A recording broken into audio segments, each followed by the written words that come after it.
नमस्कार दोस्तों, कैसे हैं आप सब लोग। उम्मीद करता हूं भाई सभी लोग बढ़िया होंगे, मस्त होंगे, स्वस्थ होंगे। तैयारी आपकी बढ़िया चल रही होगी। मेरा नाम है शिवम और होम साइंस जंक्शन पर आप सभी का स्वागत है।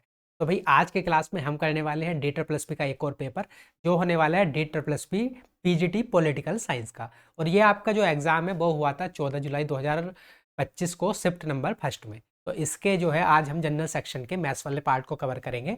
मैथ्स में टोटल 20 क्वेश्चन आए थे, तो 20 के 20 के क्वेश्चन जो हैं उसे हम आज की क्लास में कवर करने वाले हैं।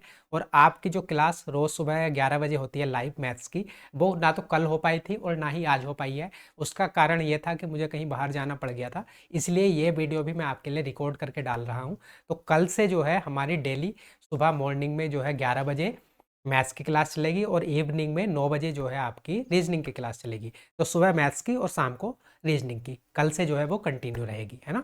और जो रीजनिंग की क्लास है वो तो हम आज भी जो है शाम को 9 बजे लाइव ही करेंगे, है ना। क्लियर है। तो भाई अगर आपको इस क्लास का पीडीएफ चाहिए तो वो मिल जाएगा टेलीग्राम चैनल पेपर बन भाई शिवम चौहान पर। यहाँ पर आप जाइए और अपनी जो है पीडीएफ डाउनलोड कर लीजिए। और पीडीएफ के साथ साथ अपने जो है जितने भी अभी हाल फिलहाल के एग्ज़ाम कराए हैं डी ट्रिपल एस पी ने, उन सभी की मैंने कंप्लीट पीडीएफ भी वहाँ पर शेयर कर दी है, जिससे कि आप बाकी के जो बचे हुए सेक्शन है, चाहे वो हिंदी हो, इंग्लिश हो या फिर जीके हो, उसको भी आप जो है प्रैक्टिस कर सको कि हाल फिलहाल में किस टाइप के question D triple S P आपसे पूछ रहा है, जिससे कि आने वाले एग्जाम में आपकी हेल्प हो सके। तो चलिए आज की अपनी क्लास को करते हैं स्टार्ट। क्वेश्चन नंबर 1 आपके सामने है अभी। क्वेश्चन नंबर 1 है, ए और बी मिलकर एक काम को 20 दिनों में कर सकते हैं, बी अकेले उसी काम को 100 दिनों में कर सकता है, तो ए अकेले उसी काम को पूरा करने में कितना समय लगेगा, ये हमें बताना है। तो बड़ा सिंपल सा क्वेश्चन है टाइम एंड वर्क का। आपको बताया गया है कि भाई ए और बी दो पर्सन है, टोटल काम को कितने दिन में कर देते हैं, 20 दिन में कंप्लीट कर देते हैं। और वहीं पर बी अकेले सेम काम को कितने दिन में कंप्लीट कर देता है, 100 दिन में। तो हमें बताना है कि ए अकेले सेम काम को कितने दिन में कंप्लीट कर देगा। तो भाई सबसे पहले तो हम 20 और 100 का एलसीएम ले लेंगे। एलसीएम क्यों लेंगे, उससे हमें पता चल जाएगा कि हमें टोटल वर्क कितना करना है, कुल कार्य हमें कितना करना है। तो 20 और 100 का एलसीएम कितना हो जाएगा, 100 ही हो जाएगा। तो 20 से 100 कितनी बार चला जाएगा, 5 बार, और 100 से 100 चला जाएगा 1 बार। तो ये हमारे पास क्या आई, इनकी एफिशिएंसी आ गई, कार्य करने की क्षमता आ गई। ए और बी एक दिन में कितना काम करते हैं, 5, और बी अकेले एक दिन में कितना काम करता है, 1। तो अगर दोनों मिलकर 5 काम करते हैं, बी अकेले 1 काम करता है, तो अगर दोनों के काम में से 1 का काम घटा देंगे तो यहाँ पर हमें ए का काम मिल जाएगा 1 दिन का। तो 5 में से 1 माइनस करेंगे तो क्या आ जाएगा, 4। तो यहाँ पर हमें ये पता चला कि ए जो है 1 दिन में कितना काम करता है, 4 यूनिट काम करता है।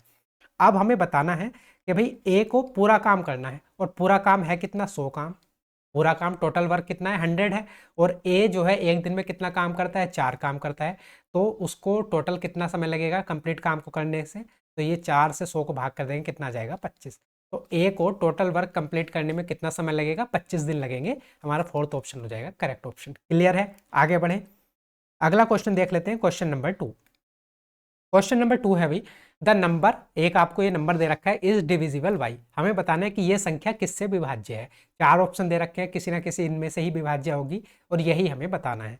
तो अगर हम बात करें भाई 10 की, ऑप्शन नंबर 4 की, तो अगर यहाँ पर जो है इकाई का अंक 0 होता, किसी संख्या के लास्ट में अगर 0 है तो वो जो है 10 से पूरी पूरी डिवाइड हो जाती। लेकिन यहाँ पर देखिए कोई भी 0 नहीं है, तो ये 10 से तो डिवाइड नहीं होगी। अब 5 से विभाज्यता के क्या नियम है, अगर किसी भी संख्या के लास्ट में या तो 0 हो या 5 हो, तो वो संख्या पूरी पूरी 5 से डिवाइड हो जाती है। अब अगर आप इस नंबर को देखोगे ध्यान से, तो यहाँ पर लास्ट में क्या है, 5 है, और 5 है तो ये 5 से पूरी पूरी डिवाइड हो जाएगी। तो इसलिए हमारा थर्ड ऑप्शन ही हो जाएगा करेक्ट ऑप्शन। क्लियर है, कोई डाउट तो नहीं है। अगर आप कहोगे कि 15 से तो डिवाइड नहीं होगी, तो देखिए 15 में क्या आता है, 15 में कौन कौन से फैक्टर आते हैं, 3 गुणा 5। तो देखिए 5 आ गया, 5 से तो ये डिवाइड हो रही है। लेकिन 3 से विभाज्यता का क्या नियम है, अगर कोई भी संख्या 3 से विभाज्य है तो उसके अंकों का योग भी 3 से विभाज्य होना चाहिए। और अगर आप यहाँ पर अंकों का योग करोगे तो ये जो है 3 से विभाज्य नहीं होगा। जैसे 6 पूरा पूरा 3 से डिवाइड होता है, उसके बाद 7 7 14, 14 5 19, 19 का मतलब 9 तो चला ही जाएगा, 3 से पूरा पूरा 1 बचेगा। तो ये संख्या 3 से पूरी पूरी डिवाइड नहीं होगी। और जब ये 3 से पूरी पूरी डिवाइड नहीं होगी तो 15 से भी नहीं होगी, और ना ही ये 13 से होगी। तो हमारा जो है थर्ड वाला ऑप्शन हो जाएगा करेक्ट ऑप्शन। तो इसमें इतनी सारी चीज़ें चेक करने की कोई ज़रूरत नहीं थी कि 15 से होगी नहीं, 13 से, या फिर वो, मैंने ये तो जस्ट आपको बताया है कि 3 से अगर कोई संख्या डिविजिबल होगी तो उसको हम कैसे चेक करते हैं, जिससे कि आने वाले अगले एग्जाम में आपको हेल्प हो सके। नहीं तो आंसर तो हमारा आ चुका था, हमें पता पता है जिस संख्या के लास्ट में 0 और 5 आता है वो 5 से डिवाइड होती है, काम खत्म, है ना। इतनी सारी चीज़ें मैंने इसीलिए बताई हैं जिससे कि आगे अगर कोई और क्वेश्चन आए तो आपको हेल्प हो सके। क्लियर है, आगे बढ़ते हैं। क्योंकि हम क्वेश्चन को ऐसे नहीं कर रहे कि हमें बस जो है उसका आंसर निकालना है, हम क्वेश्चन को इस टाइप से कर रहे हैं कि अगर किसी को मैथ्स थोड़ा कम भी समझ में आता है तो उसको भी अच्छे से चीज़ें समझ में आ जाए, या फिर उससे जुड़ी हुई जितनी भी चीज़ें हैं मैं आपको बता सकूं कि अगर आने वाले एग्जाम में आपके थोड़ा क्वेश्चन घुमा के थोड़ा सा अलग पूछ ले जाए तो उसको भी आप सोल्व कर सको। क्लियर है, तो अगला क्वेश्चन देख लेते हैं, question number third. Question number third अभी, the value of x in the proportional 13:70 और 26:x। तो यहाँ पर हमें x की वैल्यू बतानी है। तो ऐसा क्वेश्चन हमने पहले भी किया है, मैंने बताया था कि पास पास वालों की आपस में मल्टीप्लाई हो जाती है और दूर दूर वालों की आपस में मल्टीप्लाई हो जाती है। तो पास पास वालों की गुणा करेंगे तो कितना हो जाएगा, 70 गुणा 26 बराबर, दूर दूर वालों की गुणा करेंगे तो 13 गुणा एक्स, तो यहाँ पर हो जाएगा 13 गुणा एक्स। क्लियर है, अब 13 से 26 दो बार चला जाएगा और 2 की 70 से गुणा करोगे कितना आएगा, 140। तो यहाँ से एक्स की वैल्यू कितनी आ गई, 140 आ गई। सेकंड ऑप्शन हो जाएगा हमारा करेक्ट ऑप्शन। क्लियर, आगे बढ़ते हैं। अगला क्वेश्चन है क्वेश्चन नंबर 4। क्वेश्चन नंबर 4 में बोला गया है कि भाई ए और बी ने क्रम से 35,000 रुपये और 20,000 रुपये का निवेश कर एक व्यवसाय शुरू किया। 5 महीने के बाद बी ने व्यवसाय को छोड़ दिया और सी ने जो है 15,000 रुपये के निवेश के साथ जो है व्यवसाय में शामिल हो गया। वर्ष के अंत में लाभ अगर 84,250 है तो बी का लाभ क्या होगा, ये हमें बताना है। तो 3 पर्सन है, एक, बी और सी, 3 पर्सन है। ए और बी ने जो है कोई बिजनेस स्टार्ट किया है। ए ने कितना पैसा लगाया, 35,000। बी ने कितना पैसा लगाया है, 20,000। अब देखिए ए ने कितने समय के लिए लगाया, तो ए ने तो देखिए शुरू से लेकर लास्ट तक पूरे 1 साल के लिए लगाया, मतलब 12 महीने के लिए लगाया है ए ने तो पैसा। अब बात आती है कि बी ने कितने समय के लिए पैसा लगाया, तो यहाँ पर आपको बताया गया है कि 5 महीने बाद बी ने व्यवसाय को छोड़ दिया। जब बिजनेस स्टार्ट किया था उसके 5 महीने के बाद बी ने जो है बिजनेस को छोड़ दिया। तो बी ने कितने समय के लिए पैसा लगाया, टोटल 5 महीने के लिए। अब बात आती है सी की, तो सी ने कितना पैसा लगाया है, 15,000 रुपये, लेकिन कितने समय के लिए, तो यहां पर भी ये बताया गया है कि सी ने जो है 15,000 रुपये के साथ शामिल हो गया। जब बी ने 5 महीने के बाद जो है व्यवसाय को छोड़ा तो तब क्या हुआ, सी ने जो है, बी ने तो छोड़ दिया बिजनेस और सी ने ज्वाइन कर लिया। तो सी ने कितने समय बाद ज्वाइन किया, 5 महीने के बाद। तो 5 महीने के बाद अगर ज्वाइन किया है तो टोटल कितने समय के लिए पैसा लगाया होगा, बाद के 7 महीने के लिए। तो सी ने टोटल जो पैसा लगाया है वो लगाया है 7 महीने के लिए। कोई डाउट तो नहीं है यहाँ पर, क्लियर है सब। अब बात आती है, अगर हम इन सब का रेशियो पता कर लें तो हमें पता चल जाएगा कि तीनों ने किस अनुपात में पैसा लगाया है। क्लियर है, तो भाई देखिए 3 जीरो से तो 3 जीरो चले जाएंगे, 3 जीरो कैंसिल आउट हो जाएंगे। अब ये 5 से भी चला जाएगा तो 5 सत्ते 35, 5 चौक 20 और 5 तिया 15। अब अगर आप यहाँ पर गुणा कर दो तो 12 की 7 से गुणा करोगे 12 सत्ते 84, 5 की 4 से गुणा करोगे 5 चौक 20 और 7 की 3 से गुणा करोगे 7 तिया 21। तो ये आ गया रेशियो कि ए ने 84 यूनिट पैसा लगाया है, बी ने 20 यूनिट और सी ने 21 यूनिट। क्लियर है, अब आपको दे रखे कि वर्ष के अंत में लाभ 84,250 रुपये होता है। तो टोटल जो लाभ होता है वो कितना, तो 84,250 रुपये। तो अगर हम तीनों को जोड़ दें, क्योंकि ये जो रेशियो आया है ये इनकी पूंजी का आया है, या फिर आप कह सकते हैं कि इनके लाभ का आया है, क्योंकि जिस अनुपात में आप पूंजी लगाओगे उसी अनुपात में आपको लाभ होगा, तो इसी अनुपात में इनको लाभ होगा। तो अगर हम इन तीनों को जोड़ दें तो हमें पता चल जाएगा कि टोटल लाभ कितना हुआ है। तो देखिए 1 और 4 5 और 2 2 4 और 8 12, 125 यूनिट। तो टोटल कितने यूनिट का लाभ हुआ है, 125 यूनिट का। और 125 यूनिट की वैल्यू आपको क्वेश्चन में दे रखी है, कितने का लाभ हुआ है, 84,250 रुपये का। कितने का, 84,250 रुपये का लाभ हुआ है। तो 125 यूनिट की वैल्यू कितनी है, 84,250 रुपये। हमें बताना है कि बी का लाभ कितना हुआ है। तो बी को कितना लाभ हुआ है, 20 यूनिट का। तो अगर 125 यूनिट की वैल्यू ये है तो हमें 20 यूनिट की वैल्यू यहाँ से निकालनी है। तो कैसे निकालेंगे भाई, बड़ा सिंपल है कि भाई अगर 125 यूनिट की वैल्यू ये है तो 1 यूनिट की वैल्यू क्या होगी, 125 से भाग कर देंगे। और अगर हमें 20 यूनिट की वैल्यू निकालनी है तो 20 से गुणा कर देंगे। बस अब क्या करना है, आपको इसको सोल्व कर लेना है, आपका आंसर आ जाएगा कि बी ने जो है कितना, बी को कितना लाभ हुआ है ये हमें पता चल जाएगा। तो इसको सोल्व कर लेंगे।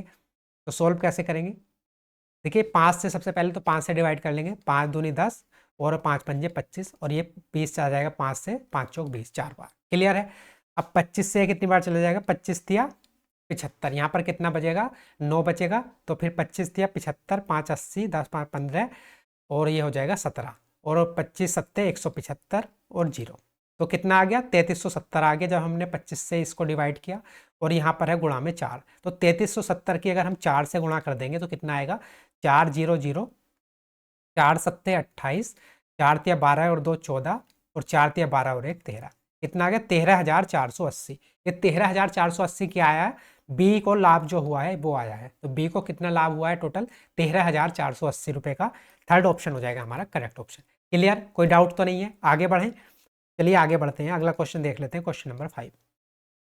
क्वेश्चन नंबर 5 है अभी, सुमंत जो है एक काम को 15 दिन में कर सकता है, कुमार उस काम को 45 दिन में कर सकता है। यदि वे बारी बारी से 3-3 दिन काम करें तो सुमंत से शुरू करके तो काम पूरा कितने दिनों में हो जाएगा, ये हमें बताना है। तो क्वेश्चन की लैंग्वेज को आपको ध्यान से पढ़ना है, नहीं तो आप गलती कर दोगे। कैसे, देखिए सुमंत काम को करता है, अगर हम बात करें सुमंत कितने दिन में करता है 15 दिन में, और वहीं पर ये है कुमार, ये कितने दिन में करता है उसी काम को 45 दिन में।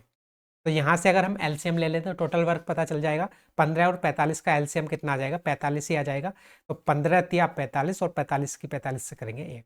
तो सुमंत जो है एक दिन में कितना काम करता है 3 काम करता है, और कुमार एक दिन में कितना काम करता है 1, और टोटल काम है कितना, टोटल काम है 45। क्लियर है यहाँ पर। उसके बाद यदि वे बारी बारी से 3-3 दिन काम करते हैं, अब क्वेश्चन में बोल रहा है कि भाई वे एक साथ काम नहीं करते, बारी बारी से काम करते हैं। मतलब जब सुमंत काम करेगा तब कुमार नहीं करेगा, और जब कुमार करेगा तब सुमंत नहीं करेगा। वो बारी बारी से काम करते हैं, और कितने दिन 3-3 दिन। देखिए 3-3 दिन मतलब स्टार्ट और शुरुआत किससे होती है, सुमंत से शुरुआत होती है। मतलब सबसे स्टार्टिंग कौन करेगा, सुमंत करेगा, और सुमंत जो है शुरू के 3 दिन काम करेगा। उसके बाद सुमंत काम से हट जाएगा, उसके बाद कुमार आएगा, और कुमार जो है 3 दिन काम करेगा। उसके बाद फिर कुमार हट जाएगा, फिर दोबारा से सुमंत आएगा, और इसी प्रकार ये सर्कल चलता रहेगा जब तक कि पूरा काम कंप्लीट नहीं हो जाता। तो हमें क्या बताना है, पूरा काम करने में कितना दिन लगेगा ये हमें बताना है। तो भाई सुमंत एक दिन में कितना काम करता है 3, कुमार एक दिन में कितना काम करता है 1। तो सुमंत जो है अगर एक दिन में 3 काम करता है तो 3 दिन में कितना करेगा 9 काम करेगा। ऐसे कुमार अगर एक दिन में 1 काम करता है तो 3 दिन में कितना काम करेगा 3 काम करेगा। तो देखिए 3 दिन में ये 9 काम करेगा, 3 दिन में ये काम करेगा 3। तो अगर हम टोटल दोनों का काम जोड़ दें तो 9 + 3 12, 12 काम कितने दिन में हो जाएगा। तो 3 दिन इसने लिए हैं, 3 दिन इसने लिए हैं 6 डेज में, 6 डेज में। तो ये 12 जो काम है कितने दिन में कंप्लीट हो जाएगा, 6 दिन में कंप्लीट हो जाएगा। यहाँ पर कोई डाउट तो नहीं है, क्लियर है सब चीज़ें कि भाई 12 काम हो जाएगा 6 दिन में। हमें काम कितना करना है 45 काम। तो जब ये 12 काम हुआ है तब उन दोनों की एक एक साइकिल कंप्लीट हुई है। कैसे, 3 दिन सुमंत ने काम किया स्टार्टिंग में, उसके बाद कुमार ने 3 दिन काम किया। तो इन्होंने 3-3 दिन एक बार काम कर लिया, और काम कितना हो गया 12 काम हो गया, और दिन लगे हमें 6। ऐसे ही हमें जब हम दूसरी साइकिल के लिए जाएंगे तो ये कितने काम करेंगे 12 काम और कर देंगे, दिन हो जाएंगे कितने 12। तीसरे साइकिल के लिए जाएंगे तो काम कितना हो जाएगा फिर से 12 हो जाएगा। तो अगर हम 12 की 3 से गुणा करें, 12 की 3 से गुणा करें तो काम कितना हो जाएगा 36 काम हो जाएगा। तो यहाँ पर भी हमें 3 से गुणा करनी पड़ेगी। टोटल दिन कितने लगेंगे 36 या 18 डेज। यहाँ पर क्लियर है, कोई डाउट तो नहीं है। तो 36 काम कंप्लीट हो गया कितने 18 दिन में। अब बात आती है भाई फिर से सुमंत काम करेगा, क्योंकि ये तो कंप्लीट हो गई इनकी साइकिल। अब फिर से सुमंत काम करेगा, और सुमंत 3 दिन के लिए काम करेगा। और 3 दिन में कितना काम करेगा 9 काम करेगा। तो 36 काम ऑलरेडी हमने कर रखा है, 36 में प्लस 9 काम और कर दोगे तो कितना हो जाएगा, ये हो जाएगा 45। 45 काम हो गया। तो टोटल काम भी हमें कितना करना था 45 ही करना था। तो ये जो है 3 दिन में करा, तो 18 दिन तो पहले ये थे, प्लस 3 दिन ये और हो जाएंगे, तो कितने टोटल दिन हो जाएंगे 21 डेज। तो हमारा जो काम कंप्लीट हो जाएगा वो कितने दिन में कंप्लीट हो जाएगा 21 दिन में कंप्लीट हो जाएगा। फोर्थ ऑप्शन हो जाएगा हमारा करेक्ट ऑप्शन। क्लियर है। अब ऐसा क्वेश्चन अगर आगे भी आएगा तो आपको मुझे लगता है कोई डाउट नहीं होने वाला है, आप बड़ी आसानी से क्वेश्चन को सॉल्व कर पाओगे। क्लियर है, आगे बढ़ जाएं। अगला क्वेश्चन देख लेते हैं, क्वेश्चन नंबर। और अगर आपको जो है ये क्वेश्चन समझ में आ गया है तो आप जो है कमेंट में ज़रूर बताना, ताकि मुझे भी पता लगे कि आपको चीज़ें समझ में आ रही हैं या फिर नहीं आ रही हैं। अगर नहीं आ रही होंगी तो मैं और कोशिश करूँगा और अच्छे से समझाने की, और दूसरे तरीके से समझाने की। तो आप जो है बता दिया करो, जिससे कि मुझे भी एक आइडिया लगे कि आपकी चीज़ें समझ में आ रही हैं या फिर नहीं आ रही, है ना।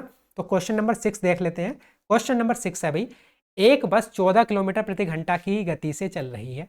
यदि इसकी गति 63% कम हो जाए तो नई गति क्या होगी, ये हमें बताना है। तो बड़ा आसान सा क्वेश्चन है। बस की जो स्पीड है वो कितनी है 14 किलोमीटर प्रति घंटा। अब उसकी गति को कितना कम कर दिया 63% कम कर दिया। तो अगर पहले स्पीड 100 थी 100 को अगर हम 63 कम कर देंगे तो कितनी हो जाएगी, बचकर ये रह जाएगी 63 7 70 37% रह जाएगी, है ना। क्लियर है। अगर 14 किलोमीटर पहले स्पीड थी और इसकी गति को हमने 63% कम कर दिया तो अब कितनी रह जाएगी, अब 37 रह जाएगी। पहले अगर 100 थी तो अब कितनी रह जाएगी, 37 रह जाएगी। बस अब आपको इसको सॉल्व कर लेना है। तो अगर हम बात करें यूनिट डिजिट से क्वेश्चन को सॉल्व करें तो देखिए 4 सत्ते 28, इकाई का अंक आना है 8। अब देखिए इकाई का अंक 8 सिर्फ एक ही जगह है, तो जो फोर्थ ऑप्शन है यही हो जाएगा हमारा करेक्ट ऑप्शन। और दो संख्याओं के बाद पॉइंट इसलिए आएगा क्योंकि नीचे है 100, नीचे 100 है तो दो संख्याओं के बाद तो पॉइंट आना ही है। और इकाई का अंक क्या आएगा हमारे पास, 8 आएगा, और 8 एक ही जगह है, इसलिए फोर्थ ऑप्शन हो जाएगा हमारा करेक्ट ऑप्शन। क्लियर, कोई डाउट तो नहीं है, आगे बढ़ते हैं। अगला क्वेश्चन देखते हैं, क्वेश्चन नंबर 7। क्वेश्चन नंबर 7 है, अभी तीन संख्याओं का औसत आपको 20 दे रखा है। यदि दो संख्याएं 15 और 26 हैं तो तीसरी संख्या क्या होगी। बड़ा आसान है, तीन संख्याओं का जो औसत दे रखा है वो कितना दे रखा है 20, तो तीन संख्याओं का टोटल योग कितना हो जाएगा, 20 दिया तो ये हो जाएगा 60। तीनों संख्याओं का योग कितना आ गया, 60 आ गया। अब दो संख्याएं आपको, एक तो दे रखी है 15 और एक दे रखी है 26, एक 15 है एक 26 है, तो दोनों संख्याओं का योग कितना हो जाएगा, ये हो जाएगा आपके पास 26 + 15, तो ये हो जाएगा 41। क्लियर है। 15 + 26 कितना हो जाएगा, 41 हो जाएगा। और तीनों संख्याओं का योग दे रखा है आपको 60, दो संख्याओं का योग है 41, तो अगर तीनों संख्याओं के योग में से दो संख्याओं का योग माइनस कर देंगे तो क्या आपको तीसरी संख्या नहीं मिलेगी, तो यहाँ पर मिल जाएगी 19। तो तीसरी जो संख्या है वो क्या हो जाएगी, 19 हो जाएगी। थर्ड ऑप्शन होगा हमारा करेक्ट ऑप्शन। क्लियर, आगे बढ़े। चलिए अगला क्वेश्चन कर लेते हैं, क्वेश्चन नंबर 8। हाँ, क्वेश्चन नंबर 8 है भाई, एक वस्तु को उसके अंकित मूल्य के 81% पर बेचने पर व्यापारी को 10% का घाटा होता है। यदि उसे 95% पर बेचा जाए तो कितने परसेंट का लाभ होगा।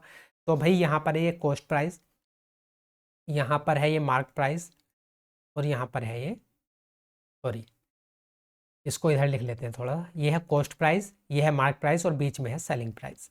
क्या क्या, क्रय मूल्य, विक्रय मूल्य, और ये है अंकित मूल्य। क्लियर है, हमने ये लिख लिया। अब यहाँ पर क्वेश्चन को पढ़ते हैं। एक वस्तु को उसके अंकित मूल्य के 81% पर बेचने पर, तो एक अंकित मूल्य मान लेते हैं, अंकित मूल्य था 100, तो अंकित मूल्य के 81%, तो 100 का 81% कितना हो जाएगा, 81 ही हो जाएगा। क्लियर है। तो अंकित मूल्य के 81% पर बेचने पर क्या होता है, 10% का घाटा होता है। और 10% की फ्रैक्शन वैल्यू आप मुझे बताइए कितनी होती है, 1/10, है ना, 1/10 होती है। तो आप इसको क्या कह सकते हैं कि 10 की कोई चीज़ थी, एक का घाटा हो गया, कितने में बेचा हमने, 9 में। तो अगर 10 रुपए की कोई चीज़ थी और एक के घाटे पर बेचेंगे तो कितने में बेच देंगे, 9 रुपए में, है ना। तो ये तो आपको पता है ना कि हम फ्रैक्शन वैल्यू में क्यों लिखते हैं, जिससे कि हमारी कैलकुलेशन आसान हो सके। नहीं तो आप इसको ऐसे भी लिख सकते थे, जैसे हमने यहाँ पर लिखा है कि भाई 10% का घाटा होता है, तो यहाँ पर आप लिख सकते हैं 100 की चीज़ को कितने में बेच दिया, 90 में बेच दिया। आप ऐसे भी लिख सकते हो, और आप फ्रैक्शन वैल्यू में लिखोगे तो आपकी जो है कैलकुलेशन आसान रहती है ना। तो इसको लिखने का तरीका सेम ही है। तो हम यहाँ पर लिख लेते हैं कि 10 की चीज़ को कितने में बेच दिया, 9 रुपये में बेच दिया। अब भाई देखिए ये भी जो है इसका जो है सेलिंग प्राइस है, विक्रय मूल्य है, ये भी और ये भी इसका विक्रय मूल्य है। तो इन दोनों को हमें जो है सेम बनाना पड़ेगा। सेम बनाने के लिए क्या करना पड़ेगा, यहाँ पर 81 है, 9 में हम किस संख्या से गुणा करें कि ये भी 81 हो जाए, 9 से कर देते हैं। अगर हमने यहाँ पर 9 से गुणा करी है तो यहाँ पर भी 9 से गुणा करनी पड़ेगी। तो इसका कॉस्ट प्राइस कितना हो जाएगा, 10 की 9 से गुणा करेंगे 90, और इसका विक्रय मूल्य देखिए यहाँ पर भी 81 हो गया, तो विक्रय मूल्य कितना हो गया 81, और मार्क प्राइस कितना हो गया 100 रुपये। क्लियर है। अब दूसरी कंडीशन क्वेश्चन में क्या है, यदि इसे 95% पर बेचा जाए तो लाभ क्या होगा। अब जो है अंकित मूल्य के 95% पर बेचा जाए, तो अगर 100 रुपये अंकित मूल्य है, इसके 95 पर बेचेंगे, 95% पर, तो कितने में बेच देंगे, 95 रुपये में बेच देंगे। तो देखिए भाई कॉस्ट प्राइस है, उसका किराया मूल्य है 90 रुपये, बेच दिया हमने उसे 95 रुपये में, कितने का लाभ हुआ, 5 रुपये का लाभ हुआ। कितने रुपये पर, 90 रुपये पर, तो 100 पर कितना, क्योंकि हमें परसेंटेज वैल्यू निकालनी है। तो ये कितना हो जाएगा, 1 0 से 1 0 चला जाएगा, ऊपर हो जाएगा कितना 50, और नीचे हो जाएगा 9। तो कितनी बार चला जाएगा, 9 पंजे 45, यहाँ पर बचेगा 5/9%। तो कितने का लाभ होगा, 5 सही 5/9% का लाभ हो जाएगा। फोर्थ ऑप्शन होगा हमारा करेक्ट ऑप्शन। क्लियर, किसी को यहाँ पर कोई डाउट तो नहीं है। जैसे जैसे क्वेश्चन में बोला गया है वैसे वैसे करते चले जाओ, क्वेश्चन आसान हो जाएगा। देखिए यहाँ पर बोला था कि अंकित मूल्य के 81% पर बेचता है, तो अंकित मूल्य हमने क्या मान लिया 100 और उसके 81% पे, तो विक्रय मूल्य कितना हो जाएगा 81 रुपये। अब यहाँ पर बोल रहा है कि जो व्यापारी है उसको 10% का घाटा होता है। घाटा कब होगा? अगर आपने महंगी चीज़ खरीदी है और सस्ते में बेच दी तभी तो आपको घाटा होगा। मान लो आपने 10 रुपये की कोई चीज़ खरीदी थी, उसको 9 रुपये में बेच दिया तो आपको 1 रुपये का घाटा हो जाएगा। तो सेम बात यहाँ पर है, 10% का घाटा होता है। 10% की फ्रैक्शन वैल्यू 1/10, मतलब 10 की चीज़ को हमने कितने में बेच दिया? 9 रुपये में बेच दिया। और क्योंकि दोनों ये विक्रय मूल्य है, सेम वस्तु के विक्रय मूल्य हैं, तो इसको बराबर बनाने के लिए यहाँ पर हमने 9 से गुणा किया, तो यहाँ पर भी 9 से गुणा करेंगे तो क्रय मूल्य आ गया 90, विक्रय मूल्य आ गया आपका 81 और मार्केट प्राइस आ गया 100 रुपये। उसके बाद दूसरी कंडीशन में हम क्या करते हैं, 95% पर बेच देते हैं, अंकित मूल्य के 95% पर। तो 100 की चीज़ को 95 में बेच दिया और उसको हमने खरीदा था 90 रुपये में, कितने का लाभ हुआ? 5 रुपये पर। 5 रुपये का कितने पर? 90 रुपये पर। तो 100 पर कितना? क्लियर है? आगे बढ़ जाएं, अगला क्वेश्चन देख लेते हैं, क्वेश्चन नंबर 9। क्वेश्चन नंबर 9 आपके सामने अभी, एक व्यक्ति 4,77,000 रुपये में कार खरीदता है और मरम्मत पर 86,000 रुपये खर्च करता है, तो 5% के लाभ के लिए विक्रय मूल्य क्या होना चाहिए? तो उसने खरीदी कार कितने में? 4,77,000 रुपये में उसने कार खरीदी, प्लस साथ में क्या किया? मरम्मत पर 86,000 रुपये खर्च कर दिए। तो ये जो 86,000 रुपये हैं ये भी तो उस व्यक्ति की जेब से ही गए हैं ना, है ना? देखिए, एक तो इतने रुपए में कार खरीदी, ऊपर से इतना मरम्मत पे खर्च किया, तो टोटल उसका खर्चा कितना हुआ? तो हम इसमें ये जोड़ देंगे 86,000, तो यहाँ पर कितना आ जाएगा? 3 जीरो और 7 6 13 और यहाँ पर बचेगा 8 8 16 और 4 और 1 5, 5,63,000। टोटल व्यक्ति की जेब से कितना खर्च हुआ? 5,63,000 रुपये, ये उसका खर्चा हो गया। अब वो क्या चाहता है कि 5% का लाभ हो जाए, तो अगर 5% का लाभ चाहता है तो इसको कितने में बेचना पड़ेगा? 105 रुपये में बेचना पड़ेगा 100 रुपये की चीज़। अगर ये 100 रुपये की चीज़ थी, 5% का लाभ चाहता है तो कितने में बेचेगा? 105 में बेचेगा। अब इसको आप सोल्व कर सकते हैं, तो भाई 2 जीरो से तो 2 जीरो कैंसिल आउट हो जाएंगे। अब यहाँ पर बचा 5 6 3 जीरो गुणा 105। तो भाई अगर हम यहाँ पर इसको सोल्व करें तो देखिए 1 जीरो तो यहाँ पर आएगा ही आएगा, ये है ना, 1 जीरो तो लास्ट में आना ही आना है। उसके बाद 5 की जब हम 3 से गुणा करेंगे, 5 से 15, यहाँ पर आ जाएगा 5, तो लास्ट की 2 डिजिट कौन कौन सी आ गई? 5 और 0, 50 आ जाएगा। तो देखिए यहाँ पर 500 है, ये नहीं होगा, यहाँ पर 100 है, ये नहीं होगा, यहाँ पर 700 है, ये नहीं होगा। देखिए लास्ट के 2 डिजिट यहाँ पर 50 है, तो यही वाला जो है फर्स्ट ऑप्शन हो जाएगा हमारा करेक्ट ऑप्शन। आप या तो इसकी पूरी गुणा करो या आप ऐसे कर लो, मर्जी आपकी है ना। आगे बढ़ते हैं, अगला क्वेश्चन देखते हैं, क्वेश्चन नंबर 10। क्वेश्चन नंबर 10 है भाई, हार्दिक ने 18,550 रुपये 20% वार्षिक चक्रवृद्धि ब्याज पर जमा किए, 2 वर्ष के बाद कुल राशि क्या हो जाएगी? तो चक्रवृद्धि ब्याज की दर है कितनी? 20% और समय है हमारे पास 2 वर्ष। तो 20% की फ्रैक्शन वैल्यू आप सबको पता है, 20% की फ्रैक्शन वैल्यू होती है 1/5, मतलब 5 रुपये की अगर राशि उसने उधार ली थी तो उस पर 1 रुपये का चक्रवृद्धि ब्याज लग के कितने की हो जाएगी? 6 रुपये। अगले साल भी 5 से कितने की हो जाएगी? 6 रुपये। तो उसने उधार कितना लिया था? 18,550 रुपये उधार लिया था। पहले साल जो है राशि 5 से कितनी हो जाएगी? 6 हो जाएगी, और समय है 2 साल का, तो फिर दूसरे साल भी 5 से कितनी हो जाएगी? 6 हो जाएगी। अब इसको सोल्व कर लो तो आपको पता चल जाएगा कि टोटल 2 साल बाद धनराशि कितनी हो जाएगी। तो अगर हम इसको 25 से 5 पंजे 25, 25 से कितनी बार चला जाएगा अभी? 25 छक्का 150, 25 सत्ते 175, यहाँ पर बचेगा कितना? 10, तो 25 चौका 100, यहाँ पर बचेगा 5, 25 दूनी 50, 742 बार चला जाएगा 25 से ये, तो ये ऊपर हो गया 742 और नीचे है कितना? 6 की 6 से गुणा करेंगे 36। अब यहाँ पर 6 दूनी 12, 6 दूनी 12, तो यूनिट डिजिट कितना आ गया? 2 आ गया, और यूनिट डिजिट जो 2 है सिर्फ एक ही ऑप्शन में है, यही हो जाएगा हमारा करेक्ट ऑप्शन। क्लियर? सबको समझ में आया? तो भाई हमने ये 10 क्वेश्चन करे हैं, इसे हम अभी तक मतलब 10 क्वेश्चन ही रखते हैं, 10 क्वेश्चन हम बाद में करेंगे, है ना। कल जो है लाइव क्लास में कर लेंगे 10 क्वेश्चन, अभी फिलहाल इस क्लास को इतना ही रखते हैं। तो अगर क्लास आपको अच्छी लगी है तो लाइक कर देना, शेयर कर देना, और शाम को आज जो है लाइव क्लास करेंगे हम रीजनिंग की, है ना। और रीजनिंग का भी जो बिल्कुल अभी हाल फिलहाल में ही पेपर हुआ है 23 जुलाई को, पीजीटी केमिस्ट्री वाला, तो उसके जो है रीजनिंग वाले पार्ट को आज की क्लास में कवर करेंगे, तो उसको ज़रूर देखना, उससे आपको आइडिया लगेगा, क्योंकि वो बिल्कुल लेटेस्ट पेपर आपका रहने वाला है। तो अगर भाई कहीं पर डाउट है, ये 10 क्वेश्चन हमने करे हैं, मुझे लगता है कि किसी का डाउट कुछ होगा नहीं, फिर भी रहता है या कुछ आपको अलग से पूछना है, तो आप जो है वीडियो के नीचे कमेंट जरूर कर देना, जिससे कि मुझे एक आइडिया लग जाए कि भाई आपको चीज़ें समझ में आ रही हैं या फिर नहीं आ रही। चलिए मिलते हैं शाम को, तब तक के लिए नमस्कार, धन्यवाद।